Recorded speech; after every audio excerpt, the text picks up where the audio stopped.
स्वागत है आपका अपना YouTube channel Bihar board class 10th में। तो प्यारे बच्चे, आज के इस वीडियो में बताने वाले जितने भी स्टूडेंट यानी कि 20 फरवरी को जो परीक्षा आप लोग देने जा रहे हैं प्यारे बच्चे, ठीक है, आप लोग का एग्जाम चल रहा है 20 फरवरी को, तो आप लोगों का होने वाला है, वो होने वाला सोशल साइंस का यानी कि सामाजिक विज्ञान का। बिल्कुल प्यारे बच्चे, आज के इस वीडियो में सामाजिक विज्ञान का जितना भी आपको बताएंगे 100% पूरा का पूरा एकदम ओरिजिनल बताएंगे।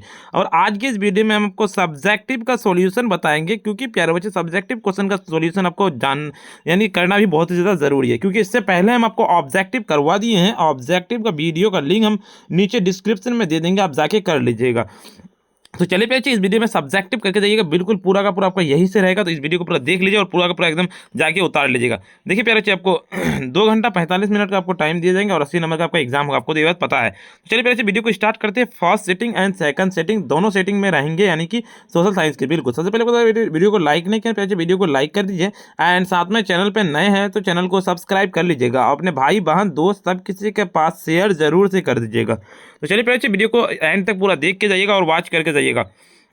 देखिए, इससे पहले तो हम आपको ऑब्जेक्टिव ऑलरेडी करवा दिए, तो सब्जेक्टिव क्वेश्चन की ओर चलते हैं। ऑब्जेक्टिव नहीं देखें तो नीचे देख लीजिएगा, उसका लिंक मैं नीचे दे दिया हूँ, ठीक है। चलिए सब्जेक्टिव क्वेश्चन की ओर चलते हैं प्यारे बच्चे। सब्जेक्टिव क्वेश्चन देखिए, आप सभी को पता है प्यारे बच्चे कि अभी आप लोगों को मैं ऑब्जेक्टिव बता दिया था। सब्जेक्टिव आपको कितना का जवाब देना मैं आपको उतना बताऊंगा, और साथ में आपको पूरा का पूरा पीडीएफ भी डाउनलोड करने के लिए मैं आपको आंसर के साथ सिखा दूंगा। तो आप घबराइए मत, इस वीडियो को पूरा देख के जाइए और पूरा का पूरा जाके आप छाप लीजिएगा। देखिए प्यारे बच्चे, आपको 1 से लेकर 6 तक लघु उत्तरीय प्रश्न पूछे जाएंगे, जिनमें से किन्हीं 3 प्रश्न के उत्तर देना 2 अंक करके निर्धारित है। बिल्कुल पहला नंबर क्वेश्चन जो आपका रहेगा, स्वराज दल का गठन क्यों हुआ था। स्वराज दल का गठन 1920 ईस्वी में हुआ था, और यह दल चित्तरंजन दास और मोतीलाल नेहरू द्वारा स्थापित किया गया था। जी हाँ, और स्वराज दल का मुख्य उद्देश्य ब्रिटिश शासन के खिलाफ भारतीय स्वराज स्वतंत्रता की प्राप्ति करना था। इस दल के गठन के पीछे प्रमुख कारण यह था कि कांग्रेस के एक हिस्से को महात्मा गांधी के असहमति के बावजूद असहमति और कहता असंतोष तथा लोकप्रिय संघर्ष के बजाय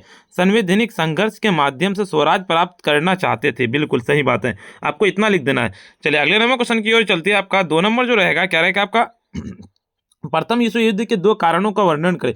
प्रथम विश्व युद्ध 1919 से 1918 तक चला। सबसे पहले आपको ये पॉइंट लिखना है, इसके मुख्य कारण थे। पहला नंबर का आपको लिखना है कि कहता सैन्य प्रतिस्पर्धा और समाजवादी आकांक्षाएं, ठीक है।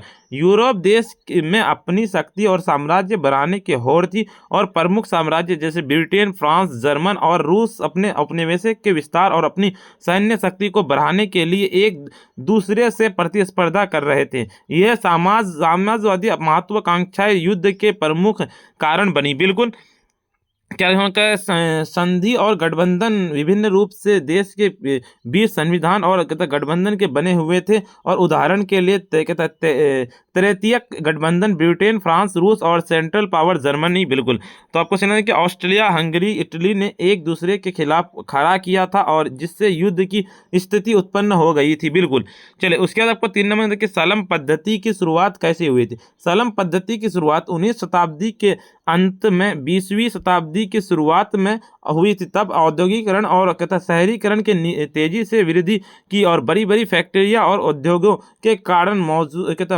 मजदूरों के लिए सस्ती आवास की आवश्यकताएं बढ़ी। शहरीकरण के कारण लोग गांवों के शहरों में आकर बसने लगे, जिससे नागरिक कहता और संरचना में पर्याप्त सुधार नहीं हो सका, और परिणाम स्वरूप तंग और गंदे इलाके में जिनके उचित कहता आवासीय सुधारों और का अथवा कहता अभाव था, सलम पद्धति विकसित हुई। बिल्कुल देखिए, दीर्घ उत्तरीय में आपको क्या पूछा गया है, 7 से लेकर 8 तक, जिनमें से आपको प्यारे 4 अंकों के आंसर लिखना है। तो देखिए, स्वतंत्र भारत में प्रेस की भूमिका पर प्रकाश डालें। स्वतंत्रता भारत में प्रेस की भूमिका बहुत महत्वपूर्ण रही। ये लोकतंत्र का एक अभिन्न हिस्सा है, और लोगों को उनके अधिकारों, कर्तव्य और सामाजिक मुद्दों के प्रति जागरूक करने में सहायक। स्वतंत्रता संग्राम के समय लेकर आज भी प्रेस ने समाज में कई महत्वपूर्ण भूमिका निभाई है। जी हाँ, जैसे आपको लिखना है, उदाहरण में भी लिखना है आपको, क्या कहते हैं, जन जागरूकता। प्रेस ने देशवासियों को विभिन्न सामाजिक, राजनीतिक और आर्थिक मुद्दों से अवगत कराया है। ये लोगों के अनेक अधिकारों के प्रति जागरूक करता है, और लोकतांत्रिक प्रक्रियाओं को उसकी भागीदारी सुनिश्चित करता है। सरकार के कामकाज पर निगरानी। प्रेस ने सरकार के निर्णयों को और नीतियों की आलोचना की है और पारदर्शी बनाने के लिए मदद की सहायता की। ये दुरुपयोग को उजागर करने और लोकतांत्रिक जिम्मेदारी को बढ़ावा देने के लिए एक महत्वपूर्ण उपकरण है। बिल्कुल। संस्कृति और समाज फ्रांस है क्या है? प्रेस ने भारतीय संस्कृति, परंपरा और भाषा को बढ़ावा दिया है। यह साहित्य, कला और संगीत को समाज की गतिविधियों के बारे में लोगों को सुनिश्चित करने और एक प्रमुख माध्यम बना।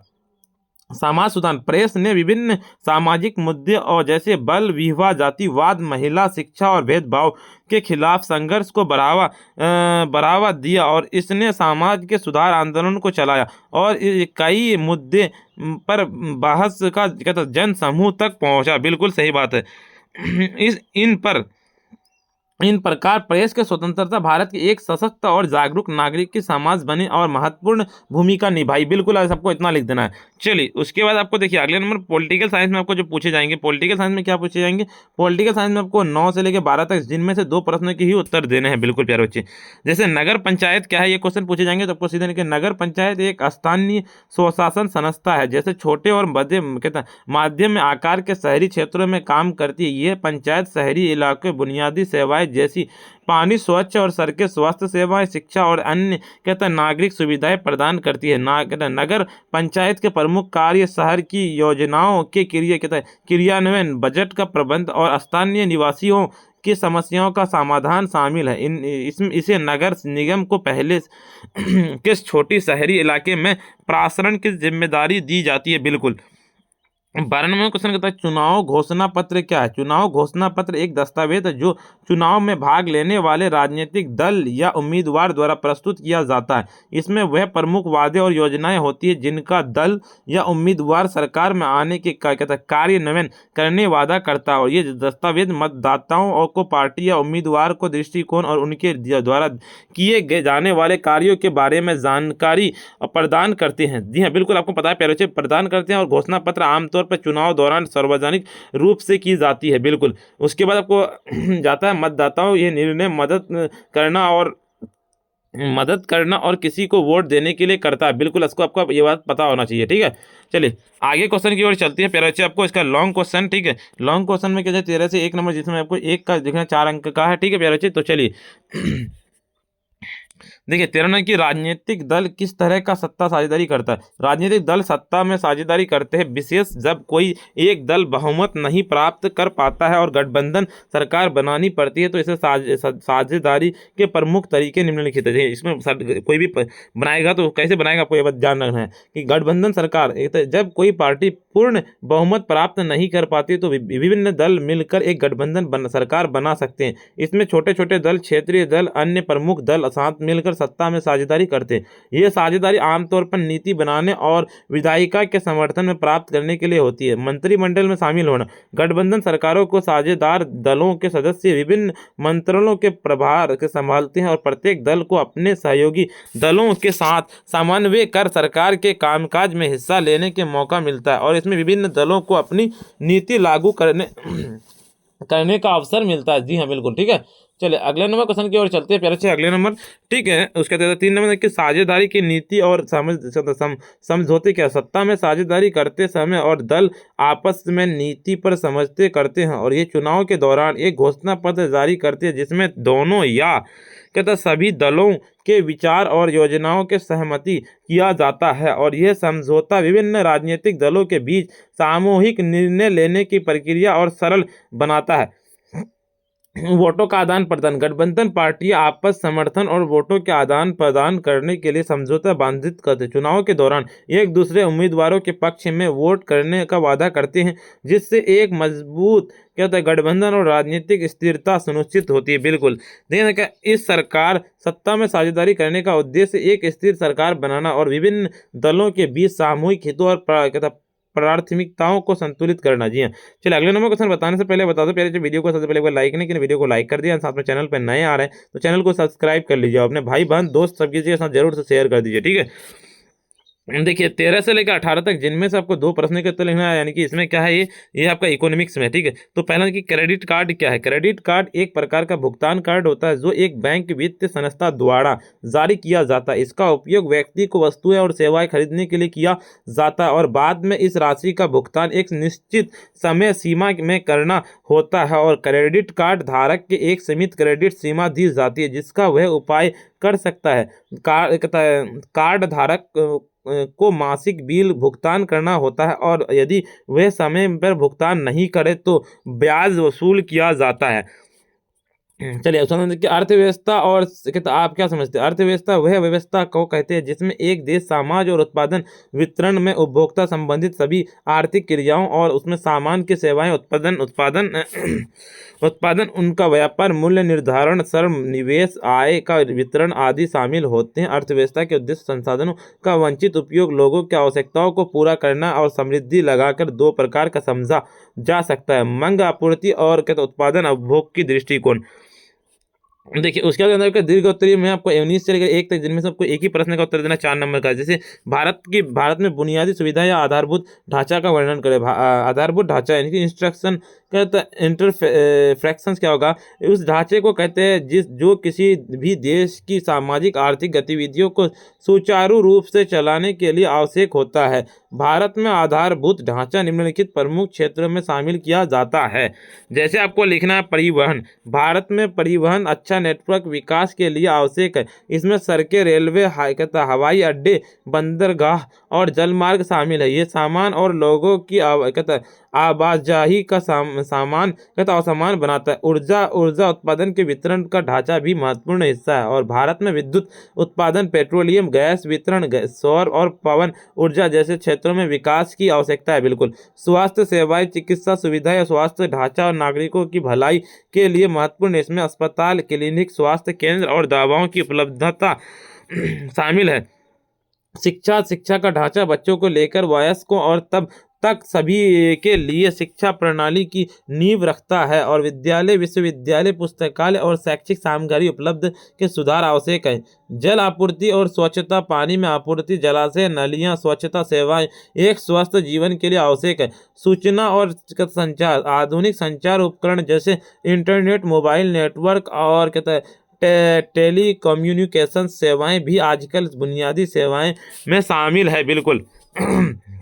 आधारभूत ढांचा समाज के विकास में मदद करता है क्योंकि यह आर्थिक वृद्धि का, जीवन स्तर में सुधार और रोजगार सृजन को बढ़ावा देता है। बिल्कुल। देखिए आपको भूगोल में लिखना है। भूगोल में कितना लिखना है आपको? 21 से लेकर 26 तक, जिनमें से 3 प्रश्न के ही उत्तर आपको देने हैं। तो चलिए संसाधन को परिभाषित कर। संसाधन वह वस्तुएं, पदार्थ या शक्ति जो मनुष्य के जीवन की आवश्यकताओं को पूरा करने के लिए उपयोग होती है। ये प्राकृतिक या मानव निर्मित हो सकते हैं। संसाधन में जल, वायु, वन, खनिज, जीव जंतु, भूमि, ऊर्जा, मानव संसाधन शामिल। ये संसाधन मानव सभ्यता की वृद्धि के विकास में महत्वपूर्ण भूमिका निभाती है। कोयले के विभिन्न प्रकारों के नाम लिखिए। कोयले के प्रमुख प्रकार निम्नलिखित हैं। कहते हैं एंथ्रासाइट, कहते यह उच्चतम गुणवत्ता का कोयला है जो लगभग 90 या उससे अधिक कार्बन से बना होता है। ब्यूटिमीन्स कोयला, यानी कि ब्यूटिमीन्स का वह यह उच्च गुणवत्ता वाला कोयला है और ये इसका उपयोग मुख्य रूप से बिजली उत्पादन और औद्योगिक उद्योगों में होता है। बिल्कुल। देखिए 3 नंबर के सब ब्यूटिमीन्स कोयला क्या है? तो बिल्कुल यह ब्यूटिमीन्स कोयले से कम गुणवत्ता वाला होता है और इसमें कार्बन की मात्रा थोड़ी कम होती है। लिग्नाइट यह सबसे कम गुणवत्ता वाला कोयला होता है और जिसमें कार्बन की मात्रा 25% से 35% तक होती है। बिल्कुल। चलिए उसके बाद आपको 24 नंबर क्वेश्चन क्या कहता है कि सड़क परिवहन के कोई 4 गुण बताएं। तो लचीलापन, कहते फ्लेक्सिबिलिटी, ठीक है। तो सड़क परिवहन के लचीलापन होता है क्योंकि यह यात्री और माल एक स्थान पर दूसरे स्थान तक किसी निर्धारित मार्ग या आसानी से पहुंचाना सकता है और रास्तों के चयन जिसका किया जाता है छोटे छोटे गांवों तक भी पहुंचा सकता है। बिल्कुल। दूसरा देखिए कम लागत, यानी कि लो कॉस्ट, यानी कि कम लागत। सड़क परिवहन की लागत रेल या हवाई परिवहन की तुलना में कम होती है, खासकर छोटी दूरी। इसमें बड़ी धुलाई की आवश्यकता नहीं होती और ये कम खर्च में यात्रा करने के लिए अवसर प्रदान करती है।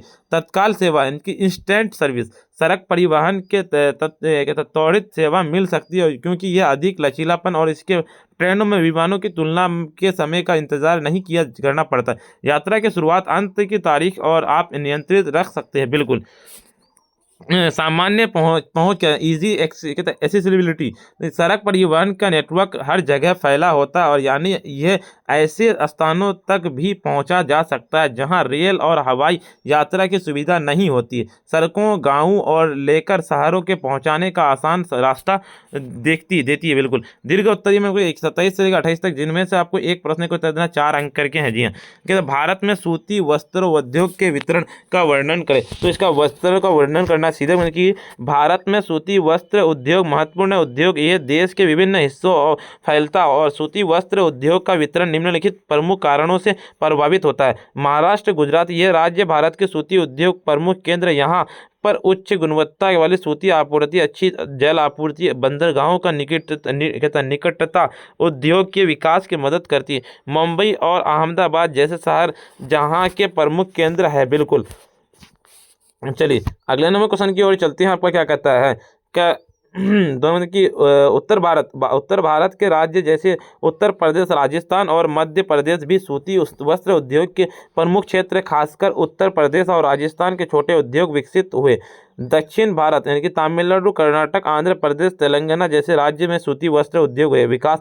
राज्य में श्रमिकों का उपलब्धता स्थानीय, बिल्कुल आपको ये बात पता होना चाहिए। ठीक है, चलिए आप देखिए, और पंजाब और हरियाणा के बारे में लिख सकते हैं आप। यहाँ देखिए ये राज्य सूती वस्त्र के उद्योग में जहाँ पर भी देखिए आपको पूरा का पूरा लिखा हुआ है। ठीक है, स्थापित करना कारखाने में। बिल्कुल, और सूती वस्त्र उद्योग के लिए केवल आर्थिक दृष्टि के महत्वपूर्ण बल्कि रोजगार सृजन और निर्यात मामले में अहम भूमिका निभाती है। बिल्कुल चलिए अगले नंबर क्वेश्चन बताने से पहले बता दो, पहले वीडियो को लाइक करने के लिए वीडियो को लाइक कर दिया, साथ में चैनल पर नए हैं ना चैनल को सब्सक्राइब कर लीजिए। अपने भाई बहन दोस्त सब किसी के साथ जरूर से एक बार शेयर कर। 2 एग्जाम देने जाएंगे कल, या फर्स्ट सीटिंग या सेकंड सीटिंग। ये आपदा प्रबंध में आपको कितना का जवाब देना होता है? तो आपदा प्रबंध में 2 का जवाब देना होता है, यानी कि 29 नंबर क्वेश्चन क्या कहता है आपका, नागरिक सुरक्षा के उद्देश्य हो सकते हैं। नागरिक सुरक्षा का उद्देश्य यह सुनिश्चित करना हो किसी भी प्रकार की आपदा जैसे भूकंप, बाढ़, युद्ध दौरान नागरिकों की सुरक्षा और कल्याणकारी सुनिश्चित किया जाता है। इसके प्रमुख उद्देश्य जीवन और संपत्ति की रक्षा, आपदा के दौरान लोगों की ज्ञान और संपत्ति की रक्षा करना, आपातकालीन सेवाएं उपलब्धता और आपातकालीन की सेवाएं, एम्बुलेंस, दमकल और बचाव दल समय का उपलब्ध करना। बिल्कुल ठीक है, चलिए उसके बाद आपको अगले नंबर क्वेश्चन की ओर चलते हैं। क्या कहता है आपका देखिए ये सारे क्वेश्चन है जन जागरूकता पर, उसके वो पॉइंट दिया हुआ है। और 30 नंबर क्वेश्चन कहता है आपका कि सुखाड़ के लिए उत्तरदायी कारकों को विवेचना करें। सुखाड़ की उत्पादन होती है जब वर्षा का कम होती है, जिसके कारण कमी और उत्तरदायी कारक निम्नलिखित है। ठीक है, उसके कारक क्या क्या है? बिल्कुल तो देखिए वर्षा की कमी के मात्रा समय ना होने के सुखाड़ का मुख्य कारण है जलवायु परिवर्तन। जलवायु परिवर्तन के कारण मौसम में पैटर्न में बदलाव आता है, जो कि सुखाड़ को बढ़ावा देता है। ठीक है, चलिए उसके बाद मिट्टी का क्षरण और जल धारण क्षमता की कमी सुखाड़ को बढ़ावा सकते हैं। मानव जनित गतिविधियां, अधिक जल निकासी, अंधाधुंध पेड़ काटना और भूमि की गलत उपयोगिता के सुखाड़ को बढ़ा सकती है। पानी का आसान वितरण, जल संसाधनों का आसान वितरण और उनका उचित प्रबंध न होना भी सुखाड़ के लिए जिम्मेदार हो सकता है। बिल्कुल चलिए आगे नंबर क्वेश्चन बताने से पहले वीडियो को लाइक नहीं किया, सबसे पहले वीडियो को लाइक कर दिया, साथ में चैनल पे नए जुड़ रहे हैं तो चैनल को सब्सक्राइब कर लिया, अपने भाई बहन दोस्त सभी के साथ शेयर कर दी। प्यारे चीज से पहले हम आपको ऑब्जेक्टिव का वीडियो बता दिया, उसको जाके देख लीजिए प्यारे चीज। तो आज का वीडियो इतना ही, और फिर मिलते हैं हम नेक्स्ट वीडियो में।